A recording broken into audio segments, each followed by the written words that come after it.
মুসলমানদের আচার আচরণ ব্যবহার সম্পর্ক কি মানের হতে হবে, এই বিষয়টা নিয়ে আমি আজকে আপনাদের মধ্যে আলোকপাত করব।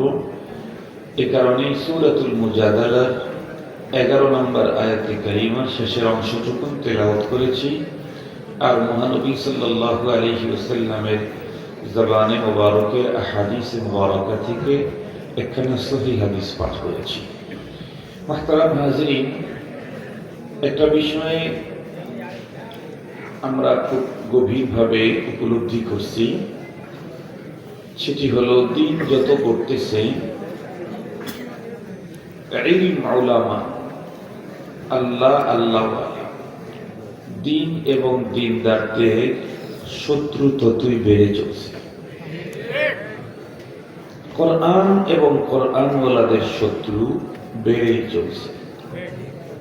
এটি তো স্বাভাবিক কথা, কারণ পৃথিবীতে মানুষ সৃষ্টির আগে মানুষের শত্রু ইবলীসের সৃষ্টি হয়েছে, এবং এই পৃথিবীতে আদম আলাইহিস সালাম এই পৃথিবীতে আগমনের আগে তার প্রকাশ্য শত্রু ইবলীস পৃথিবীতে এসেছে।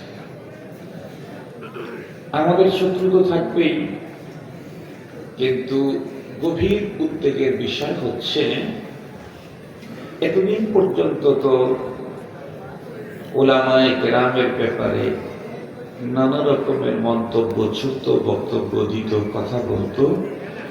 আমাদের দেশের রাম বাম নাস্তিক মুরতাদ তথাকথিত কিছু সুশীল এবং সাংস্কৃতিক মনা মানুষগুলি এখন এর সাথে আরো একটা গ্রুপ অ্যাড হতে চলছে। এটি অত্যন্ত উদ্বেগের বিষয়। সেটি হলো, আমরা লক্ষ্য করছি কিছু মানুষ আলহামদুলিল্লাহ যাদের মাথায় টুপি আছে, পাগড়ি আছে, পাঞ্জাবি আছে, দ্বীনি জীবন যাপন করতে চান, করেন, নিজেদেরকে ধর্মীয় কোনো কোনো কাজের ঠিকাদারও মনে করে। এই জাতীয় কিছু মানুষের মুখ থেকে উলামাদের ব্যাপারে নানান রকমের মন্তব্য বেশ কয়েক বছর হয় শুনতেছি। দিন যত ঘটতেছে বিষয়টা আরো জটিলতার দিকে যাচ্ছে। এটি অত্যন্ত ভয়ঙ্কর মুসলিম জাতির জন্য একটি দুঃসংবাদ। কেন? কথাটা আপনাদেরকে ভালো করে বুঝতে হবে। এই পৃথিবীতে আল্লাহ পাক রব্বুল আলামিন মানুষ পাঠিয়েছেন। এই মানুষগুলির ইহকালীন শান্তি আর পরকালীন মুক্তির জন্য তার পক্ষ থেকে গাইড দিয়েছেন। আল্লাহ গাইড, যে এটা করো, এটা করো, এটা করো, এটা করো, আর এটা ছাড়ো, এটা ছাড়ো, এটা ছাড়ো, এটা ছাড়ো। করণীয়গুলো যদি করতে পারি, বর্জনীয়গুলো যদি বর্জন করতে পারি, তাহলে আল্লাহ পাকের কোরআনে আল্লাহ সমস্ত গাইডেই আমাদেরকে জানিয়ে দিয়েছেন, তাহলে ইহকালীন শান্তি, পরকালীন মুক্তি তোমাদের জন্য নিশ্চিত হবে। খুব ভালো করে বুঝবেন। তো গাইড তো দিয়েছেন আল্লাহ, অর্ডার করেছেন রব, এটা করো, এটা করো, কিন্তু সেই কাজটা করবো কোন প্রসেসিং এ, কোন পদ্ধতিতে, এই পদ্ধতিগুলি শিখাবার জন্য আল্লাহ পাক নিজের পক্ষ থেকে স্পেশাল করে প্রশিক্ষক তৈরি করে এই পৃথিবীতে পাঠিয়ে দিয়েছেন। রব্বুল আলামিনের পক্ষ থেকে প্রেরিত গাইডের সংখ্যা 104 খানা, কিন্তু এই গাইডগুলির প্রশিক্ষকের সংখ্যা 1.25 লাখের বেশি। আসমানি গ্রন্থ কয়টা? 104। নবী রাসূলের সংখ্যা কতগুলি? কথা বলেন না? 1.25 লাখের অধিক। 104 খানা কিতাব, কিন্তু প্রশিক্ষকের সংখ্যা 1.25 লাখের অধিক। কি বোঝা গেল? সমস্ত প্রশিক্ষকদেরকে আল্লাহ পাক নতুন নতুন গাইড দিয়ে পাঠান নাই, কারণ গাইড মাত্র 104, আর প্রশিক্ষকের সংখ্যা হলো 1.25 লাখের উপরে। 1.25 লাখের উপরে যে প্রশিক্ষকগুলি এসেছেন, তাদের ম্যাক্সিমাম গুলাই হলো নতুন করে কোনো গাইড আল্লাহ তাদেরকে দেননি। বরং তাদেরকে বলেছেন, প্রশিক্ষণ দিয়ে পাঠিয়ে দিয়েছেন, গাড়ি আগেরটা দিয়েই কাজ চালা, আগেরটা দিয়েই কাজ চালা। এক একটা গাইডের পিছনে আল্লাহ তাআলা হাজার হাজার নবী রাসূল পাঠিয়েছেন। ওনারা ওই বিধানটাকেই প্র্যাকটিক্যালি প্রশিক্ষণ দিয়ে দিয়ে পৃথিবীর মানুষকে ইহকালীন শান্তি, পরকালীন মুক্তির পথ দেখিয়েছেন। পৃথিবীর ইতিহাসে এরকম তো বহু পাওয়া যাবে, লক্ষাধিক, যাদেরকে আল্লাহ পাক কিতাব দেন নাই, প্রশিক্ষক পাঠিয়েছেন, আগের কিতাবকে দিয়েই চালাইতে বলেছেন। কিন্তু একটা আসমানি কিতাব এমন পাবেন না যে কিতাব পাঠাইছেন কিন্তু প্রশিক্ষক দেন নাই। এরকম কিতাব কি আসমানি একটা আছে আপনাদের জানা মতো? না।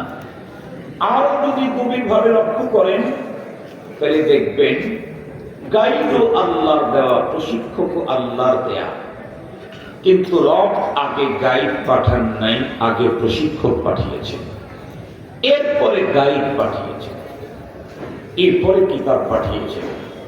একদম প্রথমেই যদি তাকাই, বলুন তো দেখি, আদম আলাইহিস সালামকে যে সহিফা দেওয়া হয়েছিল সেই কিতাব আগে আসছে না আদম আলাইহিস সালাম দুনিয়াতে আগে আসছে?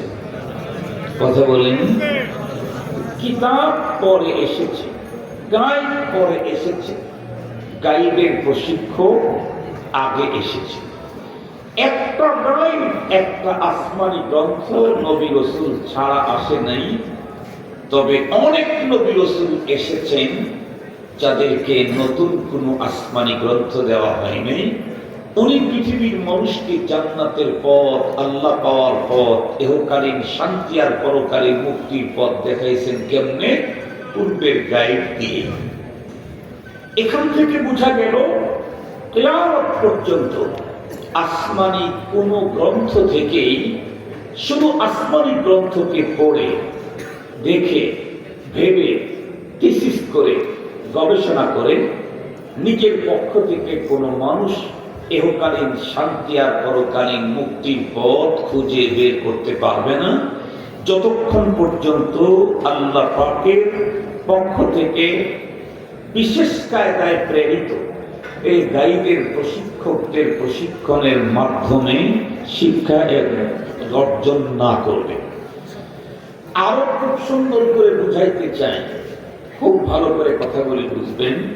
একজন মানুষ ভাষাতে যত বড় পণ্ডিতই হোক না কেন, ইংরেজিতে বড় এক্সপার্ট, আর ইংরেজিতে এখন কোরআন হাদিসের বহু ব্যাখ্যা আছে, সে যদি কোনো আলেমের কাছে না গিয়ে তার ভাষা জ্ঞানের কারণে ইংরেজি তাফসীর আর ইংরেজি হাদিসের ব্যাখ্যা নিজে নিজে পড়ে পড়ে ইহকালীন শান্তি আর পরকালীন মুক্তির পথ খুঁজতে চায়, জীবনেও কোনোদিন সম্ভব না। দল্লা ফাআদল্লা, সে নিজে পথভ্রষ্ট হবে, তার পিছনে যারা ইক্তেদা করবে তারাও পথভ্রষ্ট হবে।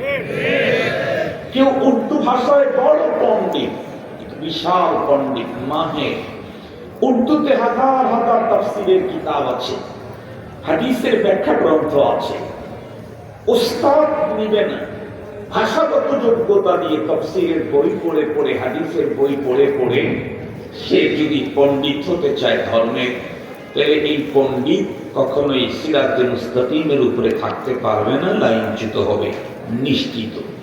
খুব ভালো করে বুঝবেন। এ কারণেই আমাদের দেশে আজ পর্যন্ত হাদিস কাটটা গ্রহণযোগ্য, যেই ব্যক্তির হাদিসের সনদ আছে তারটা গ্রহণযোগ্য। যার কাছে হাদিসের সনদ নাই তার ওই হাদিসটা জাতির সামনে গ্রহণযোগ্য না। হাত্তাকে যারা মক্কা মদিনায় যারা গেছেন, হারামাইন শরীফাইনের জুমার সালাত যারা আদায় করছেন, তারা বলেন মক্কা মদিনায় বিশ্ব নবীর মসজিদ, মসজিদে নববীতে যে ইমাম খতিব নামাজ পড়ান, নবীজির মেম্বরে দাঁড়ায় খুতবা দেন, সেই লোকটাও যখন হাদিস বলেন, মসজিদে নববীর ইমাম, হারামে মক্কার ইমাম হাদিস বলার পরে রেফারেন্স বলেন রাওয়াহুল বুখারী, রাওয়াহুল রেফারেন্স বলেন, রাওয়াহু তিরমিজি, তার মানে সনদ বয়ান করেন। শুধু রাওয়াহুল বুখারী যথেষ্ট নয়, বরং উনি এ বুখারী কার কাছে পড়েছেন?